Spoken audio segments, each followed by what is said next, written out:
तर नमस्कार, मी आहे तुमचा होस्ट युवराज आणि आपलं स्वागत आहे ऑरेंज करायचं तर व्यवस्थित करायचं आहे, लॉंग रनचा विचार करून की काय 2020 मॅच नाही, टेस्ट मॅच आहे या आयुष्याची. शेवटी ह्युमन सायकोलॉजी आहे. आपण आता सध्या बघतोय हॉटेल सुरू करायचं म्हणजे सोशल मीडिया मार्केटिंगची भर करायची आणि डू ऑर डाय सिच्युएशन. आणि एवढं मॅनेजमेंट मी आता सकाळपासून बघतोय. इतकी हॉटेलला गर्दी आहे पण कुठं ओरडाओरडी नाही, कोण कस्टमर नाराज नाही. तिथं झोपायचो काउंटरच्या तिथंच दिवसभर वेळ द्यायचो, घरी जायचं नाही 8-8 दिवस. हायवेला एअरपोर्टच्या बाथरूमला आमचं कम्पेअर केलं जातं आहे, 7 स्टारला कम्पेअर केलं जातं आहे. बाथरूम क्लास ठेवला आहे आम्ही. त्या लोकांनी सांगितलं की नॉनव्हेज हायवेला प्युअर चालणार नाही, काढू नको. बरोबर आहे, कारण गीतामध्ये पण सांगितलं आहे कर्म करा आणि बाकी सगळे आपले देव पण सांगितलं आहे मत कर. नाही, फळची चिंता थोडी करायला पाहिजे. Highway okay, play the game by the rules and rule the game. आणि त्यावर इतक्या व्हिडिओज करायचं आणि गर्दी आणायची.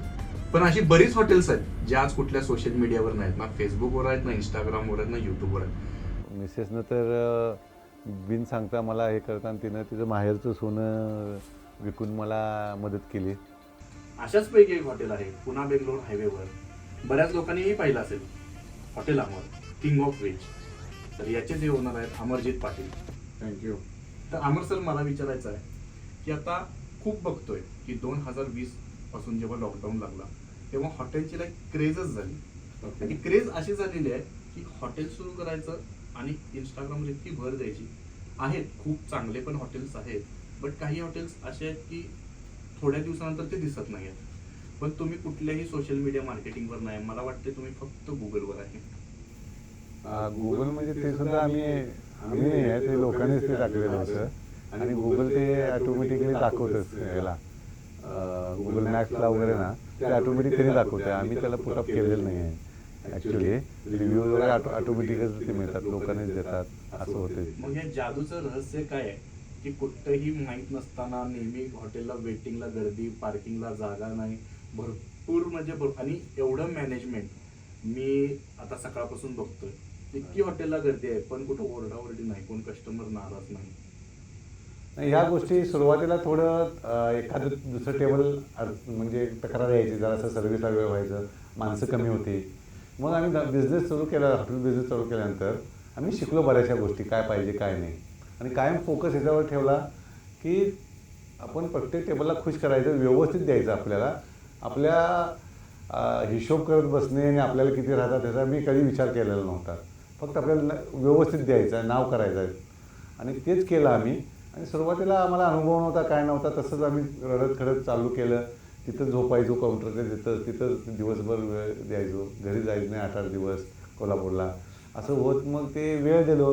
वेळ दिल्यानंतर अडचणी यायला लागल्या, समजून घेतल्या त्या अडचणी. वेळ दिल्यामुळे काय होते, अडचणी येतात आणि ते समजून घेतात, तुम्ही सोल्युशन करता यायचं.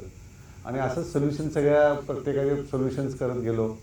मग सोल्युशन कधी चांगलं प्रॉब्लेम सॉल्व्ह होते, कधी नाही होते, मग दुसरं प्रॉब्लेम हे करा. असं करत करत करत गेलं. धंद्यावर प्रेम पाहिजे आणि तुम्हाला धंद्याचे बेसिक्स तुम्ही स्ट्रॉंगली त्याच्यावर कॉन्सन्ट्रेशन केलं पाहिजे. आणि सगळ्यात महत्त्वाचं मी म्हणजे बघितलं तुमचं शिक्षण झालं एक वेगळ्या क्षेत्रामध्ये. त्यासाठी ऍक्च्युली एज्युकेशन लागतं हॉटेल मॅनेजमेंटचं. आणि विदाउट हॉटेल मॅनेजमेंट हे एवढं मॅनेजमेंट तुम्ही कसं काय करता? आता काय आहे, एक तर आर्किटेक्चर आहे, डिझायनिंगचं काम होतं आमचं आणि डिझायनिंग चांगलं होतं माझं. आणि प्लॅनिंग वगैरे असतं आर्किटेक्चरमध्ये. कदाचित तो भाग मला उपयोगाला आला. हॉटेल जे मी केलं आहे आता, सिस्टमॅटिक जे बसवलं आहे प्रत्येक गोष्टी, स्पेस म्हणा, व्हेंटिलेशन म्हणा, लाईट म्हणा, परत कस्टमर येतं आहे त्यांना फील काय येतोय, तरी बसताना टेबलच्या तिथं स्पेस किती पाहिजे, टेबलची साईज काय पाहिजे, ह्या सगळ्या टेक्निकल ज्या गोष्टी होत्या ॲज अ प्लॅनर, ते मला ॲडव्हान्टेज झालं. आणि मला व्यवस्थित लागत होतं सगळ्या गोष्टी. आणि माझ्या पद्धतीने जे होतं त्या पद्धतीने मी हॉटेल केलं. असं केलं की मीच हॉटेलमध्ये जाणार आहे आणि मला काय काय लागते त्या पद्धतीने करायचं.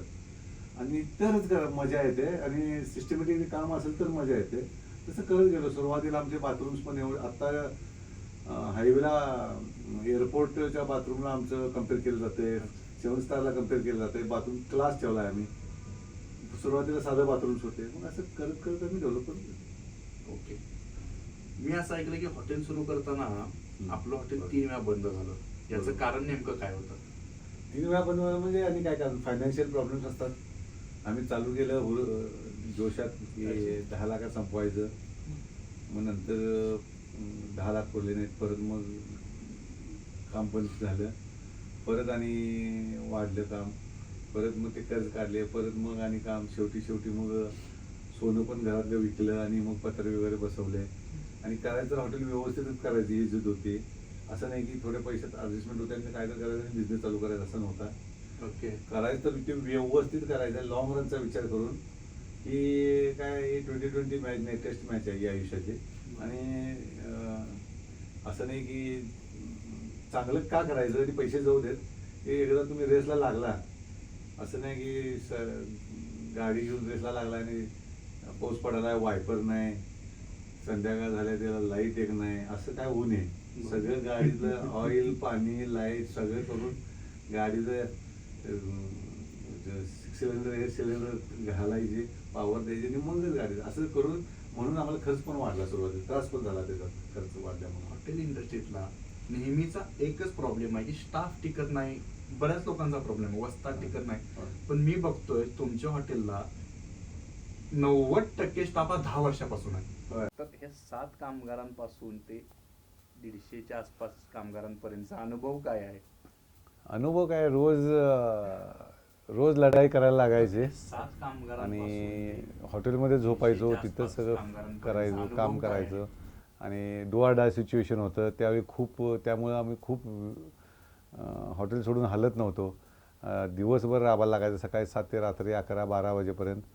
आणि त्यानंतर ते खूप हेक्टिक आहे आणि राबणूक आहे लक्षात आल्यानंतर आम्ही ते राबायची तयारी ठेवली सुद्धा. वेळ दिला, समजून घेतला धंदा, कामगारांचं हे समजून घेतलं, त्यांचे स्वभाव आणि त्यांचे ते सायकॉलॉजी समजून घेतली, कस्टमरचे काय लागते ते समजून घेतलं. आणि बऱ्याचशा गोष्टी अडचणी येत होत्या. क्वालिटी चांगली होती तरी पण कधीमध्ये प्रॉब्लेम येत होतं. ते सगळं रेक्टिफाय करत डेव्हलप करत फील केला ते काय लागते काय नाही. आणि ते सगळे प्रॉब्लेम सॉल्व्ह करत ते आज आम्ही इथंपर्यंत आहे. प्रॉब्लेम्स येतच राहतात. आणि आता आम्हाला अगोदर असंच वाटायचं की प्रॉब्लेम सॉल्व्ह 1-2 झालं की आता रिलॅक्स आहे. तसं नाही, आयुष्यभर प्रॉब्लेम्सच असतात अजून. आणि तो प्रॉब्लेम्स येणारच, ह्या सायकोलॉजीनंच आम्ही आज ते हार्डवर्क करत राहिलेलं आहे. त्यामुळं आम्ही मागं सरलेलं नाही आहे, फेस करत आम्ही ते वाढवत गेलेलं आहे काम. आता बघायला गेलं तर नेहमी एक ट्रेंड सुरू असतोय. ओके. पण या लॉकडाऊन नंतर जर तुम्ही नोटीस केला तर प्रत्येक जण हॉटेलमध्ये उतरायला लागले. तर ह्या सगळ्या कॉम्पिटिशन मध्ये तुम्ही असं वेगळं काय करताय की बाबा आपण आपलं स्थान टिकवलं पाहिजे, किंवा नवीन लोकांनी काय केलं पाहिजे? नवीन लोकांनी हार्डवर्क केलं पाहिजे, धंद्यावर प्रेम केलं पाहिजे, परत वेळ दिला पाहिजे, समजून घेतला पाहिजे. प्रत्येक स्टाफचं म्हणणं आहे की मालक चांगले आहेत. तर मालक सगळेच चांगले असतात. बऱ्याच लोकांचं ऐकलंय की वस्ताद लोक पळून जातात, मावश्या वेळेवर येत नाहीत. मग तुम्ही असं काय वेगळी ट्रीटमेंट देता की ही माणसं 10 वर्ष तुम्हाला सोडत नाही? तुम्हाला सांगितलं काय मालक चांगला म्हणून? घाबरून सांगितलं नाही. काय आहे, आम्ही seriously आहे. माझे मित्र, माझे पाहुणे सगळे म्हणतात की म्हणजे माझ्या माघारी पण स्टाफ पॉझिटिव्ह बोलतोय, काम करतात म्हणून. म्हणजे विचारलं की मालक आमच्या नडीआडीला धावून येतात, प्रत्येक प्रॉब्लेम स्वतःचा प्रॉब्लेम असल्यासारखं करतात. पण हे बरेच मालक लोक पण करतात, पण त्यांना कुठेतरी धोका हा मिळतोय. नाही, धोका शेवटी ह्युमन सायकोलॉजी आहे. हॉटेलचं तुम्ही क्वालिटी जे आहे ते गणित आहे. 2+2 4, 4x4 16, हे मॅथमॅटिक्स आहे. तुम्ही एवढा मसाला टाकला, एवढा काजू टाकला, एवढं हे टाकला, एवढं क्रीम टाकलं, एवढा खवा टाकला आणि व्यवस्थित त्याला ते केलं, मटेरियल टाकल्यानंतर ते झालं. ते तुम्ही एकदा डिफिकल्ट आहे, खरं मॅथमॅटिक्स डिफिकल्ट आहे, कारण एकदा सेट झाली की होते. तर सगळ्यात महत्त्वाचं तुम्हाला रोज ह्यो धंदा असा आहे, तुम्हाला स्वर्ग बघायचं असेल तर रोज तुम्हाला मरायला लागणार, रोज तुम्हाला डोकेदुखी होणार. काय तुम्ही तुमचा स्टाफ आणि कस्टमर सांभाळ झालं तर खूप त्रास आहे. आणि कधीतरी तर मी म्हणत होतो आणि आम्ही बायकांना बायकोला एवढं सांभाळत नाही, एवढं स्टाफला कधी सांभाळायला लागते. काय एसटीनं मी बोलत होतो. आणि सांभाळून सुद्धा त्यातले प्रॉब्लेम, ह्युमन सायकोलॉजी, एखादा स्टाफ आहे ना, तो धोका देणार, दगा देणार आहेत, असे करतात ते प्रत्येक सायकोलॉजी. त्यात आम्ही माणसं ओळखायला शिकायला, सगळ्यात महत्वाचं हे माणसं ओळखायला शिकली पाहिजेत. आणि ती शिकत एक एक माणसं आम्ही अशी समजा आता एक कुचका आंबा आहे आणि ते सगळं खराब करणार आहे, तर त्याला आम्ही बाहेर काढायचं वेळेतच. हे मालकाचं टेक्निक आहे, टॅक्ट आहे. माणसं तुम्ही ओळखायला शिकायला पाहिजे. ओके. आणि कामावर घेताना सुद्धा आता सगळ्या गोष्टी काय असेल त्याचं सगळं आम्ही बघतोय घरच्यासारखं. तर त्यानं पण आपल्यासारखं वागलं पाहिजे. मी एवढंच करणार, तेवढंच करणार, जे असं हे असते ना, हात बांधून थांबवून, नाहीतर हे असं आपल्याला चालत नाही. या पद्धतीनं आपण जी संस्कृती आहे आपली, त्या पद्धतीनं आपण सगळे फॅमिलीसारखं हे करत प्रत्येक अडचणी जातोय. आणि सगळ्यात महत्त्वाचं म्हणजे टेक्निकली का नाही, स्टाफला पण कुठं लोड येतोय, त्यांची थिंकिंग कशी असते. आणि त्यांना सारखं फ्लॉप करत गेलं, सारखं त्यांना हे करत गेलं, तर त्यांना कुठं खरोखर लोड येतोय त्यांच्या मनावर, नाही तर त्यांच्या माइंडवर. तो सगळा लोड मी काढत गेला आणि परफॉर्मन्स घेतला मी दुसरीकडे. त्यांना खरं कसं मी फील करत गेला आणि त्यांना मी कम्फर्टेबल करवलं. काम जास्त घेतलो, खरं एका लाईनीत कम्फर्टेबल केलं, सिस्टम लावली. आता माणसं कमी असू देत, जास्त असू देत, की त्यांचे एरिया नेमून दिली, ते तेवढंच काम करायचं, त्यांनी ते सिस्टम करायचं, त्यांची जबाबदारी आहे. अशा सगळ्या गोष्टी मी नेमून दिल्या. कामाचा लोड पण मी जास्त आहे, वाटलं की जरासं लोड कमी करणार. खरं त्याला ती कामात राहायला पाहिजे त्यानं. ह्या पद्धती सगळ्या आम्ही केल्या बऱ्याचशा गोष्टी. आणि परत त्यांचे काय मेडिकल्स असतील आणि त्यांची अडचणी असतील, काय तर एखाद्याचा पगार कमी असतो आणि खर्च येतो आहे मेडिकलचा. आजकाल मेडिकल खर्च खतरनाक आहे. म्हणजे आम्हाला भीती वाटते.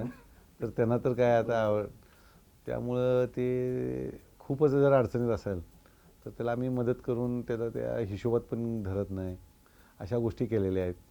एखादा माणूस, एखादा स्टाफ टॅलेंटेड असतो आहे, काम चांगलं करतो आहे, खरं त्याला ते दारूची सवय असते, तर त्याला काय करतो आहे आम्ही, 10% त्याला पॉकेट मनी देतो आहे, 10, 15, 20%, आणि बाकीचं घरी पोचवतो आहे.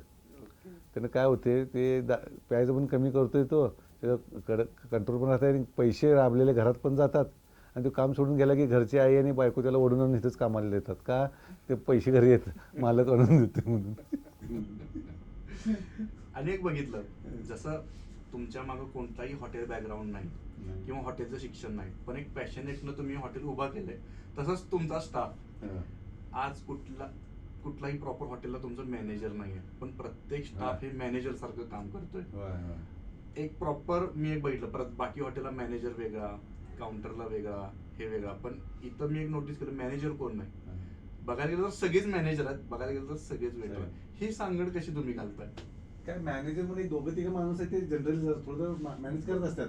तर तसं मॅनेजर म्हणायला गेला ना, का दिसत नाही तुम्हाला, तर तिथं मालकच मॅनेजर आहे. ओके.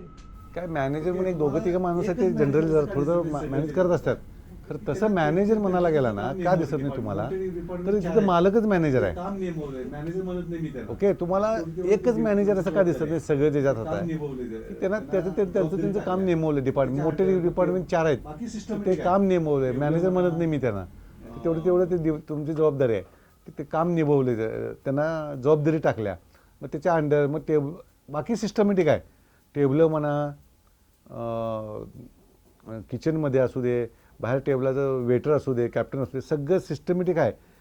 खरं मॅनेज जो विषय आहे की नाही, तो मायक्रो लेवलला मीच मॅनेज करतो. मी 2 दिवस एखादा दिवस नसला तर जवळजवळ म्हणजे 50 फोन होतात प्रत्येक गोष्टीचा, काय चाललंय काय नाही. राईट फ्रॉम मोहरीत बायका ज्या आहेत, ते मोहरीत बायका किती आहेत, त्या मोहरीत किती आहे, त्या ग्लास आणि कपला धुवायला किती आहेत, चपातीवर कोण आहे, स्टाफचं जेवण कोण बनवायला आहे, माणसं कोण आल्यात, सांगून सुट्टी कोण घेतली आणि बिन सांगता कोणी सुट्टी घेतली, आमची लिस्टच करतो. ब्लॅकलिस्ट असतेच माझ्याकडं. मग त्यांना आम्ही सांगतो 1-2दा सगळ्या गोष्टी. आणि मायक्रो लेवलला क्वालिटी कशी आहे, सकाळी उठल्यावर सगळ्या गोष्टी टेस्ट करायला लावतो दोघांना. साऊथ इंडियनचं सगळं काय आहे काय नाही. मग लगेच एखादा प्रॉब्लेम असला की लगेच फोन करून वस्तादला ते रिपेअर करायला सांगतो, नवीन बनवतोय लगेच. एवढं रोजच्या रोज आम्ही अजून एवढी काळजी घेतोय. तुम्हाला सांगतो, आता 15 वर्ष व्हायला आले, 26 जानेवारीला होणार. परंतु माझं अजून पण फिलिंग आहे आणि अजून धुकधुक अशी आहे की माझा पहिलाच दिवस आहे हॉटेलचा, असं आम्ही राबतोय. हे जे हे आहे ना, मार्केटमध्ये टिकायचं असेल ना, तर तुम्हाला राबलं पाहिजे, लक्ष दिलं पाहिजे. तर मायक्रो लेवलला माझं मॅनेजमेंट खूप असतं. पडद्यामागून म्हणा थोडं पडद्या फोडून असतं, खरं ते दिसत नाही, खरं ते पाहिजे, कंट्रोल पाहिजे सगळा. तुम्हाला हॉटेलमध्ये फक्त पैसे मिळवायचे असतील तर तुम्ही कोणतरी हॉटेल चांगला चालवणाऱ्याला पार्टनर घ्या. आणि तुम्हाला स्वतः करायचं असेल, एखादा होतकरू आहे, नवीन आहे, जास्त त्याच्याकडे पैसे आहेत नाहीत, त्या विषय नाही करा. आणि स्वतः करायचं असेल, पॅशन असेल तर करा आणि व्यवस्थित करा, सगळं चांगलं करा. का म्हणजे आता इथून पुढं हॉटेल बिझनेस कॉम्पिटिशन एवढं वाढणार आहे काय, जसं आय टीचं एक सॅच्युरेशन आलं होतं तसं पुढच्या 10 वर्षात 5-10 वर्षात सॅच्युरेशन येईल कदाचित. काय की प्रत्येकाच्याकडे जागा आहे, प्रत्येकाला वाटणार माझी जागा आहे, 10, 15, 20 लाख 40 लाख खर्च करतो, रोगधंदा येतोय, रोजचे पैसे येतात, मार्जिन चांगला आहे, ह्या सगळ्या गोष्टी असतात. ह्या कधी असतात माहिती आहे काय, तुम्ही सेट केल्यावर धंदा असतो. धंदा आणि सगळ्यात महत्त्वाचं, धंदा सेट केल्यानंतरच्या गोष्टी सांगतो. नाही केलं, प्रॉब्लेम आला तो विषय वेगळा. केल्यानंतर तुमच्या 2 गोष्टी गॅरंटी आहेत. खरोखर तुम्ही सेट केला जबरदस्त तर 2 गोष्टी आहेत, एक त्याच्यात पॉझिटिव्ह आणि एक निगेटिव्ह आहे. पॉझिटिव्ह आहे की तुम्हाला पैसे मिळणार चांगले, हातात खेळणार. खरं दुसरी बाजू अशी आहे, स्ट्रेस गॅरंटी आहे. अच्छा, ह्या धंद्यात स्ट्रेस गॅरंटी आहे. हॉस्पिटॅलिटी लाईन आहे, सेवा करायची लाईन आहे. तुम्ही आजारी पडला, हे केला चालत नाही, सुट्टी घेऊन चालत नाही, आजारी पडताय तुम्ही त्यावेळी काम करायला लागते, स्ट्रेस असते, कंटिन्यू स्ट्रेस असते. सकाळी 7 ते रात्री 11-12पर्यंत, परत भांडी घासून रात्री 1पर्यंत, सकाळी पोरं सौतीनींची 5ला उठतात आणि एक दिवस सुट्टी नाही वर्षातली. तर अमर, असं म्हटलं जातंय की एक यशस्वी पुरुषाच्या मागं एक स्त्रीचा हात असतो, तर तुमच्या मागं कुणाचा हात आहे? माझ्या मागं 2 स्त्रीचा हात आहे. एक माझी आई आणि एक माझी मिसेस बायको. दोघांनी पण मला ज्यावेळी काम करत होतो त्यावेळी पूर्ण माझ्या राहिले, दोघं पण मदत केलीत. मिसेसनं तर बिन सांगता मला हे करताना तिनं तिचं माहेरचं सोनं विकून मला मदत केली. पत्रे वगैरे आणायला 2 महिने थांबलं तर. बाकीच्यांनी कामं होती फिनिशिंगची त्यावेळी. परत मम्मीनं मला ते शेवटी टाईल्ससाठी आणि परत जनरेटरसाठी होय ती मदत केली सगळी. ती जनरेटर नसते का हातात हे करून, बजेट टाईट असल्यामुळं ते असायचं. आणि मी आणि ते काउंटरला मीच असायचो, हातानं बिल करायचो. आता सगळं कॉम्प्युटर आहे, सगळ्या लोक माणसं आहेत, तर मी स्वतः बिल करायचो तिथं कॉम्प्युटरला, ह्याला हाताने बिल करायचो. परत लाईट गेली की परत जायचो मागं तिकडं 100 फूट आणि तिथे जनरेटर असायचा, ते जनरेटर फिरवून चालू करायचो, परत यायचो. अशा आम्ही बिझनेस हे करत केलेला आहे सगळं ते. एवढ्या सगळ्या प्रवासानंतर आता एक यश मिळाल्यानंतर अजून कुठल्या भागात तुमच्या फ्रँचायझी काढायचं एक स्वप्न आहे की ह्या भागात एक मला मोठी फ्रँचायझी काढायची?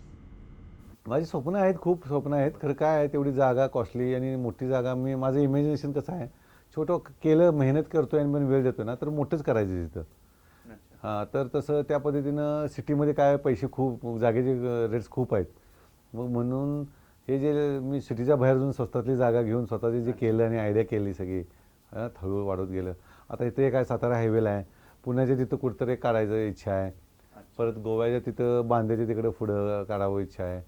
आणि जर साथ दिली तर बघूया, आता काय कोल्हापूर सिटीत पण काढू शकतोय, बेळगावला. अशी स्वप्न आमची कधी कधी विचार करतोय, तर असे हुबळीपर्यंत आणि इकडं पुण्यात घुसले की 10 रेस्टॉरंट, आपण एवढी स्कोप आहे की 10 रेस्टॉरंट होत्यात, गोव्यात 10 होऊ शकतात.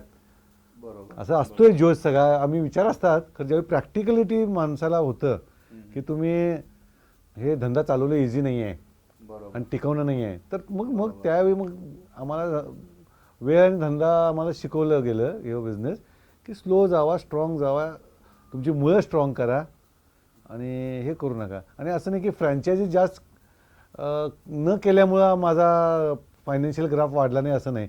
तिथं लक्ष दिल्यामुळं दुसरा ब्रँच मी ह्याच ब्रँचला प्रत्येक 2 वर्षात एक ब्रँच तुम्ही असं पण म्हणू शकता की बिझनेस वाढवत गेलो मी. अच्छा, म्हणजे नवीन फ्रँचायझीज ओपन करून बिझनेस वाढवण्यापेक्षा एकाच ह्याच्यातून तेवढाच बिझनेस डबल करत जायचं. हां, 2 वर्षात मी 2च फ्रँचायझी आहेत खरं. एक फ्रँचायझीमध्ये प्रत्येक वर्षी एक फ्रँचायझी वाढवत गेलो 2 वर्षाला, प्रत्येक 2 वर्षाला. असा मी बिझनेस माझा वाढला आणि क्वालिटी कंट्रोल पण राहिले. खरं ते काय शक्य झालं, मला तो ॲडव्हान्टेज होता. माझं नाव पण खूप झालं होतं सुरुवातीला आणि जागा माझ्याकडे होती, पार्किंग होतं, सगळं होतं माझ्याकडं. त्यामुळं मला तो स्कोप वाटला, इथंच एवढा स्कोप आहे तर इथंच आपण एका जागी हे करूया. आता लॉजिंग सेक्शन मोठं घेणार आहे मी.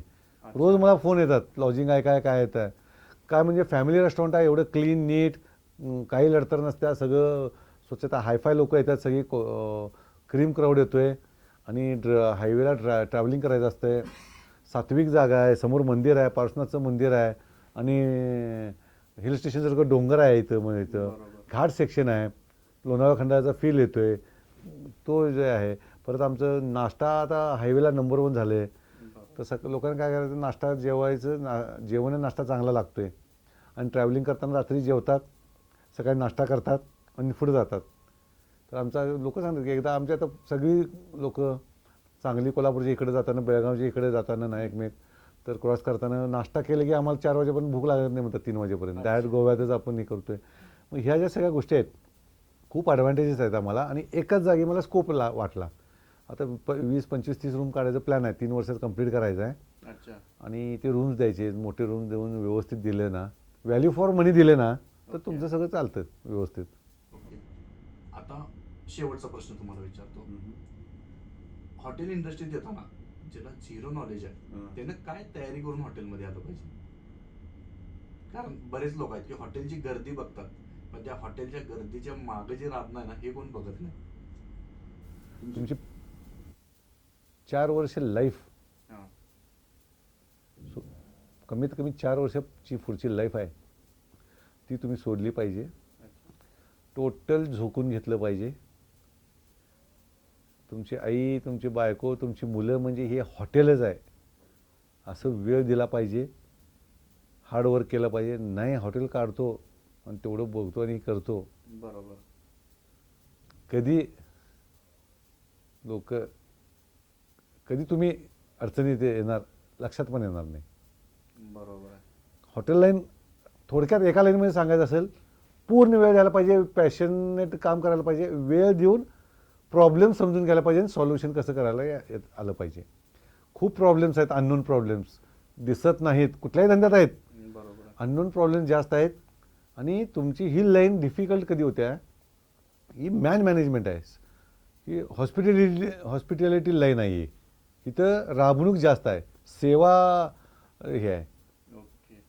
मग माणूस थकून जातोय, राबणूक करत करत करत किती सेवा द्यायची काय द्यायची, थकून जाणं गरजेचं नाही आहे. कधी कधी तुम्हाला वाटते की तुम्ही 10 रुपयाचं काम केलं आहे, नाहीतर एक्झाम्पल 1000 रुपयाचं तुम्ही राबलाय रोज. अच्छा. मालकला तर वाटते मी 5,000 रुपयाचं राबलोय आणि तुम्हाला 50 रुपये 100 रुपये मिळतात. त्यावेळी तुमचं मन खचून जाते. हे करून उपयोग नाही. घेतलं आता तर सगळा त्रास घ्या, सगळं होतं. आणि एक दिवस अशी गाडी लाईनमध्ये येते हायवेला, काय हे असं डोंगरात खाली कुठं रस्ता नाही काय नाही, दऱ्यात हाय गाडी तुमची समजा, आणि स्लोली इकडून तिकडून काय तर करून रस्ता काढून लढतर करून टायर पंक्चर पण होते कधी कधी, रात्री पावसात पण भिजायला करत करत करत एक दिवशी खरं तुम्ही सगळं हे वेळ तुमची स्ट्रगलिंग वेळ काढला आणि ज्यावेळी गाडी हायवेला आले मग ॲक्सिलेटरवर पाय राहतो. बरोबर. जसं की मी आता माहिती आहे, तुम्ही कोल्हापुरातून इथे येताना ट्रकनं लिफ्ट वगैरे पहिल्यांदा मागत येत होता आणि आता स्वतःच्या BMW मधनं येत आहे. त्यावेळी साध्या गाड्या होत्या तरी पण मी पेट्रोलला खर्च होते म्हणून बरोबर प्रॉब्लेम होता मला त्या हॉटेल काढल्यावर, म्हणून मी ट्रकमधनं यायचो, बसमधनं यायचो, पैसे वाचवायचो. 50 रुपयामध्ये यायचो आम्ही. 500 रुपये 700 रुपये पेट्रोल जायचे, पण 500 रुपये वाचायचे. हे पण करायला लागते. जसं वेळ येते तसं तुम्हाला सगळं करायला लागते.